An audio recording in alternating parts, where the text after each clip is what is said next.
As William said and Michelle alluded to, we spent a lot of time drilling through this data, and I guess that's one of the things that people like me might have been able to assist even further with, is the application of this data and what does it mean for the end users and the publishers and the advertisers and marketers in terms of how this should be used, how is it best used, and is it going to serve that purpose. It's pretty well accepted that Australian newspapers are in better condition than they are pretty much anywhere else in the world, particularly in the US and the UK. Michelle mentioned that before.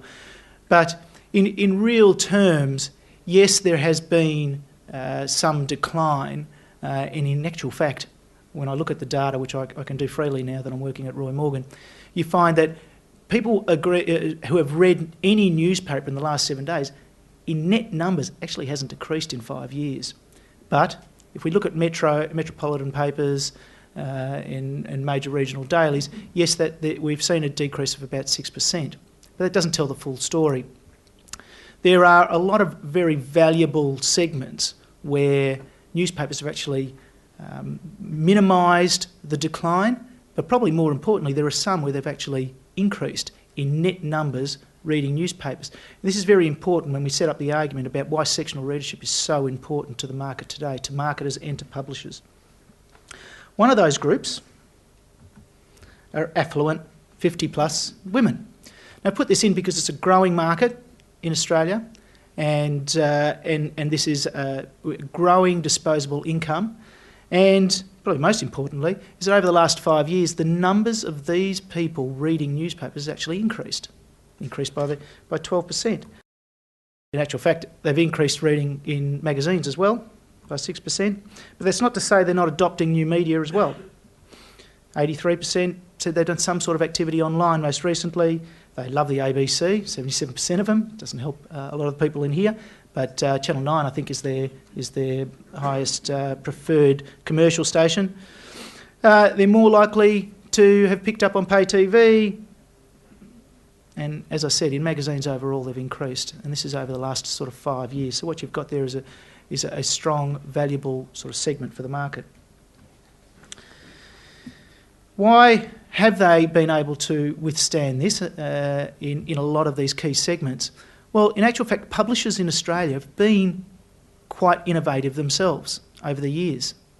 The evolution of parts of the paper to create these islands of expertise and interest has been ongoing and arguably as strong as any other medium in the country. Within these, they produce these topical editorial environments with these expert, dedicated journalists. The production quality of these sections has improved every year with colour and stitched and trimmed. How many sections are now stitched and trimmed? Improved stock with these sections. And even these ad hoc publications just get thrown into a newspaper throughout the year to add value to it. And this is all done with negligible, if any, additional cost to consumers. So they've been continuously adding value to the product for consumers at almost no negligible cost to them. From an advertiser's point of view, there's been a certain logic to using sections because we haven't had anything to quantify it. So of course it's had the appropriate environment for my campaign or my creative. There's the arguments of less clutter. Yes, I understand that there's a mindset in this editorial environment. And even in my integrated campaigns, these things have been important. It's a big but though. How can I, as a marketer, as an advertiser, truly build these reasonable performance expectations in a section if I don't actually know how many people are in there?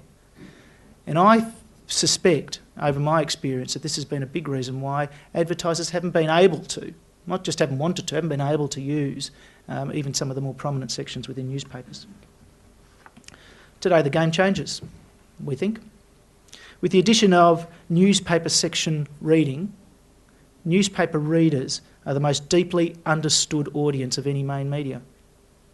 From a publisher point of view, that means that they can start to position and market these sections against other parts of the paper, but just as importantly, maybe more importantly, against other media platforms as well, because that's what we have. We have things that can now compete against other publications, that we can measure against other publications. You guys can compete, we just measure them.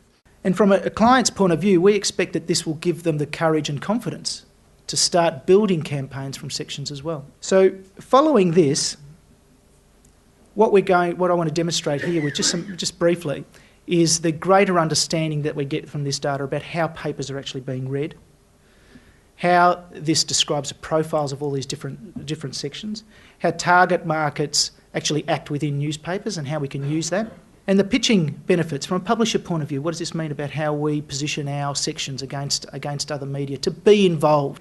We're always faced with that question when we're choosing to use a newspaper.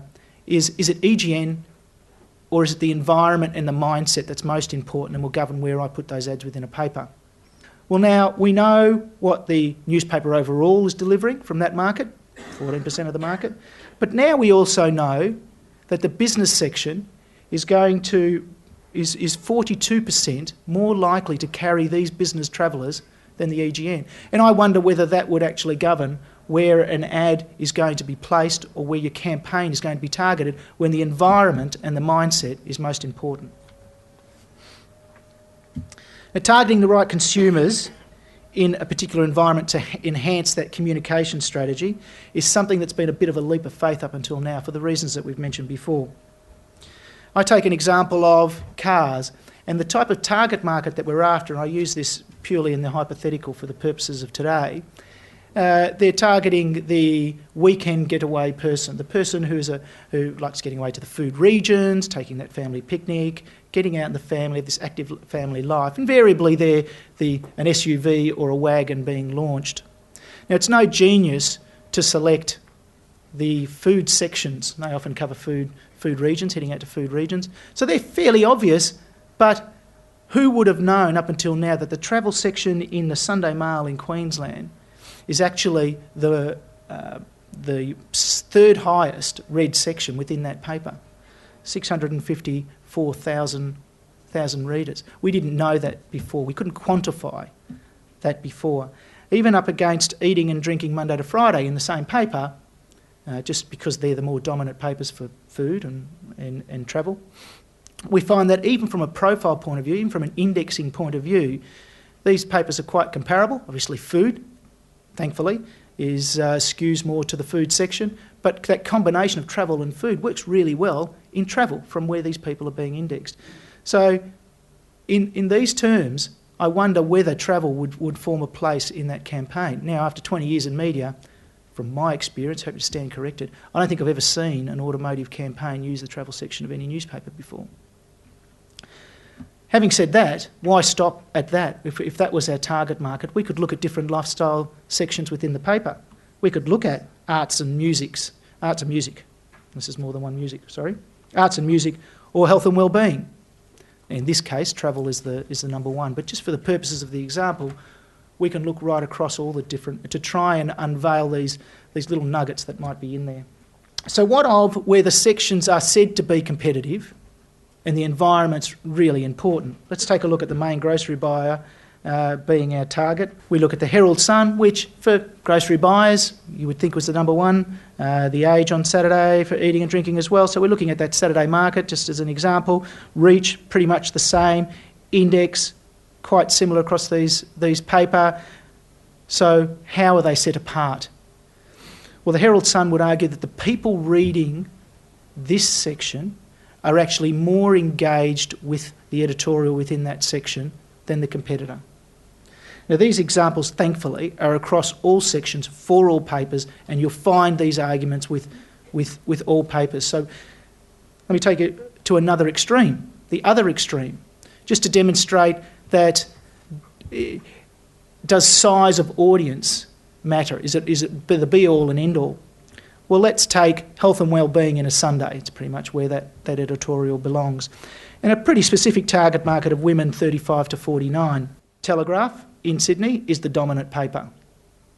Obviously for Sunday it's got the highest readership. So it's no surprise to see that they've got more readers in there. Indexing for this particular target market, pretty even between the two papers. If you were the Sun Herald, you would be saying that yes, although our readership is much lower, the people that are reading that section are much more highly engaged in health and well-being editorial than our competitor. And the interesting thing is whether advertisers would say that's enough to make me think that perhaps there's some greater value in how my advertising is going to perform in that section. So I'll put it in my consideration set. And finally, and probably most exciting for me to look at it in this sort of way, is how papers position themselves in the ever-increasing need to be part of an integrated campaign. We're seeing that in the way that businesses are being structured in terms of their sales team and in course of how it's being briefed out into the market. So I've taken here food market again. It seems that if you can produce anything with quality editorial or content at the moment, you will succeed in this trend. It's doing very well and has caused all media to succeed if they do it properly. But looking at a newspaper, eating and drinking and dining, a magazine, Superfood Ideas, and one of the top programs, My Kitchen Rules. We can, of course, as we know, run all the demographics against all three of these mediums to find out how they're performing. But now we can take eating, drinking and dining, this is all in Melbourne, for the Herald Sun, and we know that we're going to get 316,000 people. If we add Superfood Ideas, we know that the cumulative reach now is going to be 490,000. And we know that when we add the 506,000 from My Kitchen Rules, for the first time, we've got an idea about how many people we're going to reach. 908,000. And that's perhaps the power of this and what newspapers can do with this data. So let me just finish with newspapers playing a much more integral role in the planning and strategy of clients' campaigns. Audiences are much more deeply understood than they've ever been before, and sophisticated marketing campaigns can actually quantify that role that the sections will play in the campaign.